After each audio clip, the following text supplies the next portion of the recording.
साधना news के खास कार्यक्रम शख्सियत में हम हर एक के एपिसोड में किसी खास शख्स से मुलाकात करते हैं, उनके जीवन परिचय को समझते हैं, उन्होंने क्या उपलब्धियां हासिल की है उसको भी जानते हैं और क्या चुनौतियां रही उनके इस कार्य में। आज बेहद खास मौका है और हमारे साथ में शहर के मशहूर बिल्डर राकेश पांडे जी हैं, आरसीपी इंफ्रा के मैनेजिंग डायरेक्टर मालिक, जिन्होंने काफ़ी कम संसाधनों में शुरुआत की जी।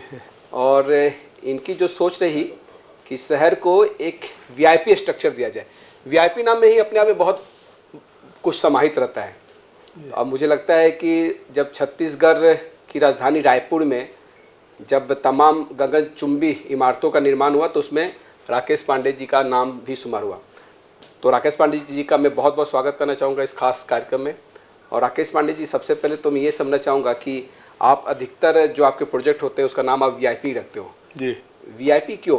Very very important person. हाँ, बस लगभग ये उसी से कनेक्टेड है, वीआईपी वेरी इंपॉर्टेंट पर्सन। और हम चाहते हैं कि हम जिनके लिए भी एक प्रोजेक्ट बनाए, वो जब तक डिसीजन लेता है एक प्रॉपर्टी लेने का, तो उसको एक इम्पोर्टेंस फील होना चाहिए, उसे कॉन्फिडेंस होना चाहिए, उसे गर्व होना चाहिए कि मैंने एक अच्छी कंपनी के साथ प्रॉपर्टी डील की है। जिस तरह से हम ब्रांडेड घड़ी पहनने और ब्रांडेड चश्मे का एक क्रेज़ रहता है, वैसे प्रॉपर्टी का भी रहता है कि मैं कहाँ रह रहा हूँ, किस बिल्डर के प्रोजेक्ट में रह रहा हूँ। इसलिए हमारी कंपनी के जितने भी प्रोजेक्ट रहे वो वीआईपी से स्टार्ट हुए और वो ब्रांड वैल्यू उसी के हिसाब से चली है। इस ब्रांड वैल्यू में क्या क्या आप समाहित करते हैं, क्या फोकस रखते हैं कि ये मिलना चाहिए? हमारा सबसे पहला फोकस रहता है कस्टमर फ्रेंडली। कस्टमर को जो अच्छा लगता है, हमारी जब भी प्रोजेक्ट जब हमको डिसाइड करते हैं तो हम कोशिश करते हैं कि हमारे प्रोजेक्ट कस्टमर फ्रेंडली हो। कस्टमर फ्रेंडली होने में सबसे बड़ा फ़ायदा ये है कि कस्टमर हमारे साथ एज ए फ्रेंड ट्रीट करता है, वो हमें बताता है कि उसकी रिक्वायरमेंट क्या है, तो उसके हिसाब से हम प्रोजेक्ट को बनाते हैं। तो हमारा पूरा फोकस रहता है कि कस्टमर को बजट, कस्टमर का सेटिस्फेक्शन, कस्टमर अपने परिवार के साथ रह सके इस साइज़ का, और पूरे परिवार के लिए जो भी मिनिमम सुविधाएं हैं, हम ऐसे प्रोजेक्ट लेते हैं जो सुविधाएं या तो नज़दीक हो, आसपास हो, या प्रोजेक्ट के अंदर हो। तो उस तरह की चीज़ों को लेके चलते हैं और उसके बजट में भी आए, ये हमारे लिए बड़ा महत्वपूर्ण रहता है। इसलिए हम कस्टमर फ्रेंडली को ही हम सबसे ज़्यादा और बजट को फोकस करते हैं, क्योंकि हर कोई अपना सपनों का आशियाना बनाना चाहता है जी। और सपने के आशियाने में उसको हर चीज़ चाहिए जो उसकी एक बुनियादी सुविधाएं होती है। सपनों के आशियाने को आप किस तरह से मूर्त रूप देते हैं? हर आदमी का सपना रहता है कि वो अपने परिवार के साथ रहे, सारी सुख सुविधाएं मिले, और उसका जो बजट है वो एक जब प्रॉपर्टी लेता है तब तो उसका सपना होता है कि मैं बड़े से बड़े साइज़ का प्लॉट लूँ, फ्लैट लूँ, बंगला लूँ, लेकिन सारी सुविधाएं भी उस बंगले के अंदर मिले। तो सपना पूरा करने के लिए हम पूरी कोशिश करते हैं कि उसकी सारी जो रिक्वायरमेंट, किसी भी परिवार में महिलाएं सबसे ज़्यादा इम्पॉर्टेंट है, तो हम लेडीज़ को ध्यान में रखते हुए ज़रूर प्रोजेक्ट लेते हैं। किचन का साइज़ एक ऐसा रहता है क्योंकि महिलाओं का बहुत सा समय किचन में गुजरता है, किचन हवादार रहे वो इम्पॉर्टेंट है, जितने बेडरूम है वो हवादार रहे, और जब उस घर के अंदर रहे तो उसका एक जो सपना होता है कि सुबह उठ के मैं अपने परिवार के साथ बैठ के चाय पी सकूं, वो उस सपने को पूरा करने के लिए हम हर वो सुविधा देने की कोशिश करते हैं जिसमें उसके परिवार के साथ वो सुकून से रह सके। वो हमारा बहुत फोकस रहता है। ग्रीनरी इन्वायरमेंट काफ़ी कुछ आजकल मांग हो चली है, जी जी। तो उस और किस तरह ध्यान देते हैं आप? नहीं, हमारे जितने भी मैंने पिछले सालों में प्रोजेक्ट लिए हम लोगों ने, हमारा पूरा फोकस रहा कि हमने जो गवर्नमेंट का लॉ है 10%, उसमें हम ग्रीनरी डेवलप करें। और ग्रीनरी डेवलप करने में हमारा फोकस प्रैक्टिकल अप्रोच के साथ है। मतलब एक बेल लगाना या एक ऐसा ऑर्नामेंटल प्लांट लगाना वो ठीक है, आप सामने लगा सकते हैं, लेकिन सबसे इम्पॉर्टेंट है कि हम ऐसे प्लांट पे फोकस करते हैं जिसमें नेचर को बेनिफिट हो। जैसे हम नीम के पेड़, बरगद के पेड़, जिनसे ऑक्सीजन का प्रतिशत ज़्यादा हो, फलों के पेड़ लगाने की कोशिश करते हैं। जनरली बहुत सारे ऐसे प्रोजेक्ट हैं यहाँ पे या हिंदुस्तान में या हिंदुस्तान के बाहर भी कि उन्होंने एक बेल लगा दी, 4 लाइट लगा दी।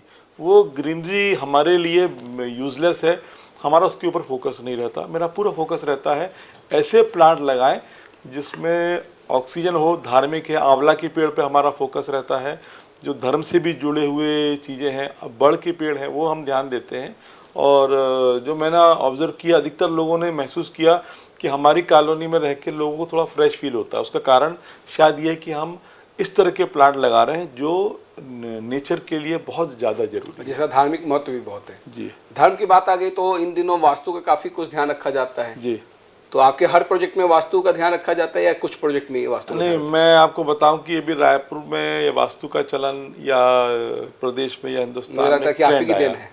नहीं, मैं मतलब देन हमारी नहीं है, देन तो एक आदिकाल नहीं, से चला लेकिन आ क्या रहा है। होता है कि राजधानी रायपुर में आपने अपने हर प्रोजेक्ट में इसका ध्यान रखा। जी, हमने इसलिए ध्यान रखा कि जब मैंने कहा कुछ चीजें, हमने एक लेआउट बनाया जिसमें हमने स्वास्तिक का चिन्ह भी हमने मैं बनाया उसमें ही था। आने चाह रहा था जी।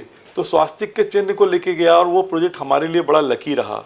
और दूसरा ये है कि हमने अपने प्रोजेक्ट को हर समय रायपुर के नॉर्थ ईस्ट या शहर के नॉर्थ ईस्ट में रखा। तो नॉर्थ ईस्ट होने से एक फ़ायदा ये रहता है कि जो धार्मिक स्थान है, शांत स्थान है, नॉर्थ ईस्ट का धार्मिक महत्व बहुत है। तो हम लोगों के प्रोजेक्ट हर समय शहर के नॉर्थ ईस्ट में रहे। और वास्तु के हिसाब से हम फ्लैट या बंगले जब हम बनाते हैं तो हम जितने भी आर्किटेक्ट को बोलते हैं कि आप इसमें वास्तु का ध्यान रखें।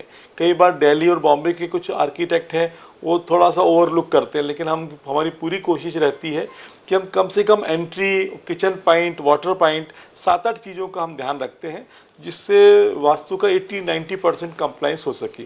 कभी कभी प्लानिंग में लिमिटेशन आ जाती है तो होता नहीं, तो हम पूरा वास्तु का ध्यान रखते हैं। और नॉर्थ ईस्ट ईशान कौन माना जाता है, देवताओं का स्थान कहा जाता है जी।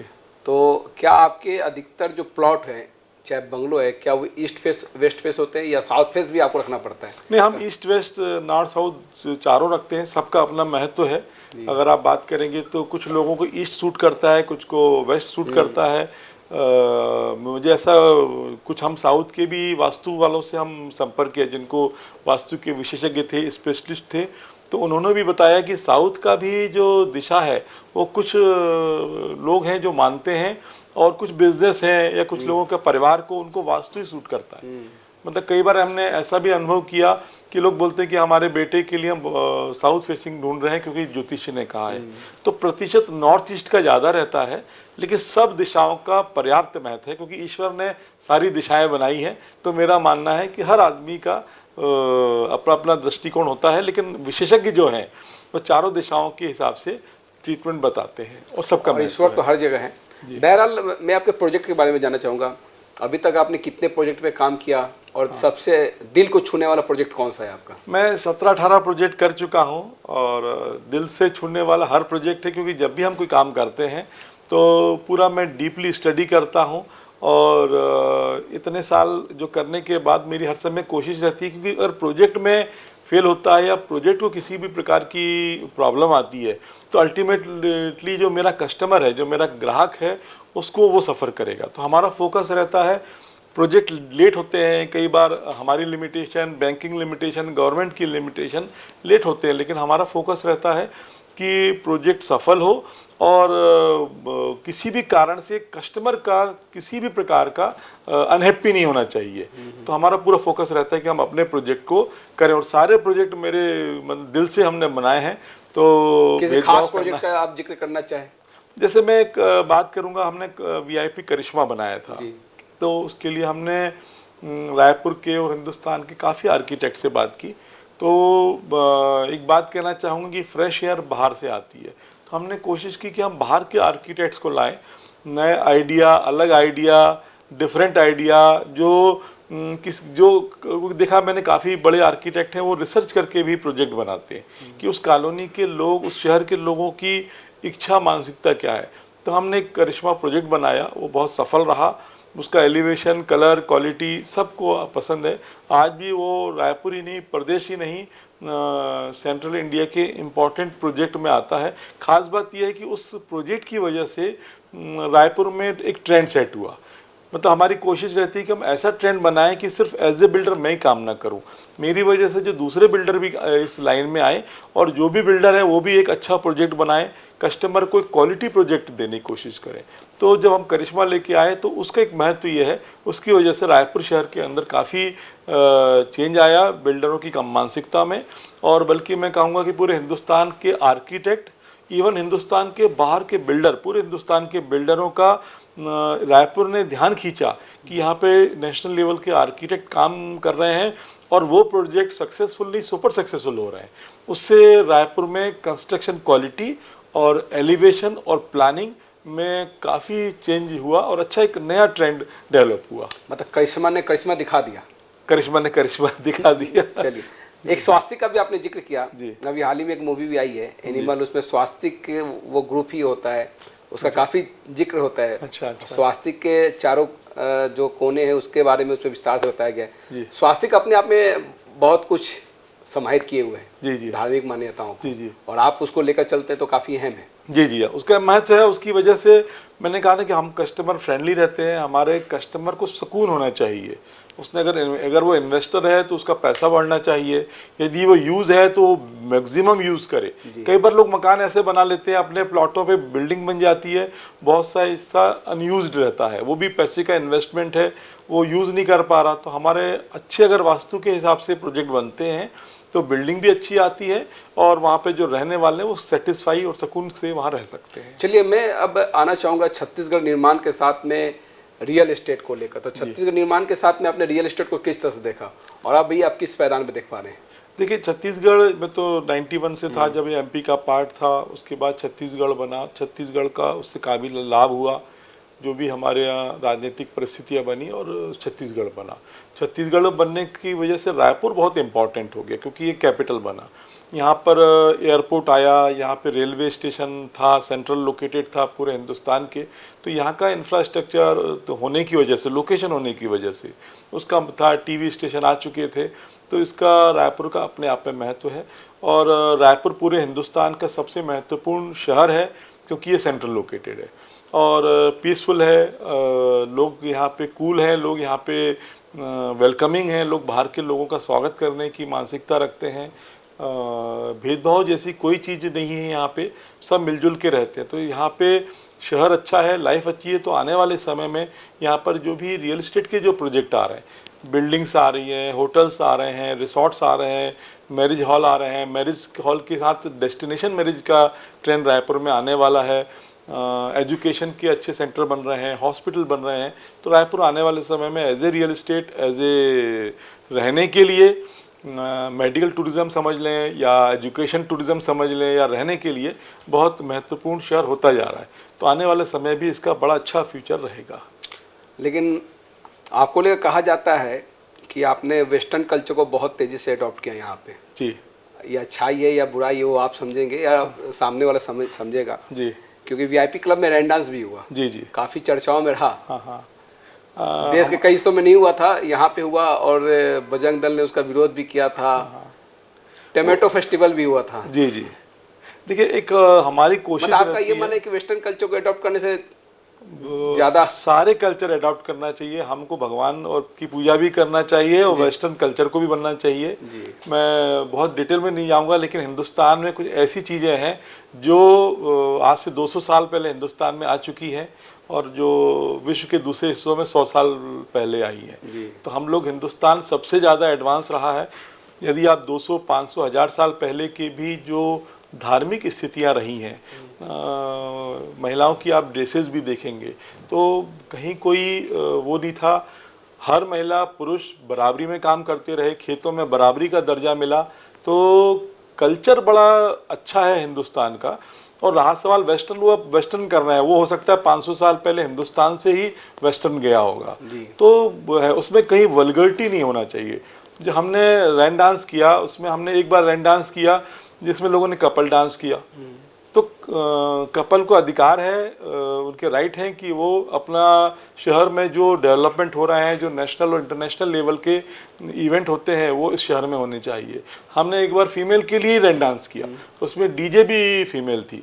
और आज भी मैं जानता, देख पूरे हिंदुस्तान में कई शहर गया, मुझे कई बच्चे, महिलाएं पहचान लेती हैं कि सब आपने वहाँ पे एक रैन डांस किया था और हम यहाँ पर आए थे। हमारी कोशिश रहती है कि हम वो एक्सपोजर दें हमारे शहर के बच्चों को, पुरुष को, महिलाओं को, जो अंतर्राष्ट्रीय स्तर के किसी भी शहर में इवेंट होते हैं। और कोई भी कल्चर वेस्टर्न कल्चर नहीं होता, कल्चर एक कल्चर होता है। हम मैंने मंदिर भी बनाया है, मैंने वेस्टर्न डांस भी किया है, हमने विदेशी कलाकारों के बेले डांस इवेंट भी भी हुआ है। किए, बेली डांस भी हमने कराया है, और यहाँ के जो छत्तीसगढ़ का डांस होता है वो भी हमने कराया। मैं कोई भी नई चीज आने से भी, मैंने फैशन शो भी कराए हैं, आने वाले समय में भी हम फैशन शो कराएंगे।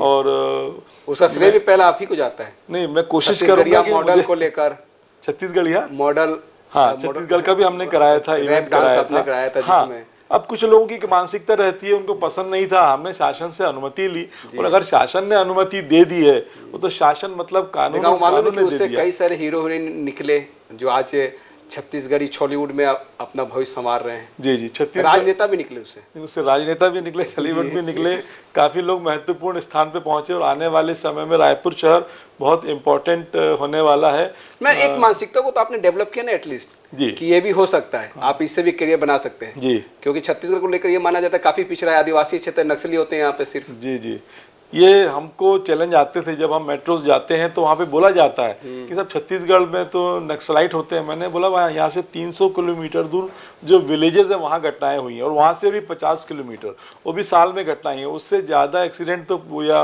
आतंकवादी गतिविधियाँ पिछले 30-40 सालों में, 25-30 सालों में पूरे हिंदुस्तान में रही हैं। तो वो एक प्रक्रिया है, और उसकी वजह से हमने जब बाहर के लोगों को बुलाया, वहाँ के लोग आए, हमने जब भी इवेंट किए, न्यू ईयर के इवेंट किए, बाहर के आर्टिस्ट आए।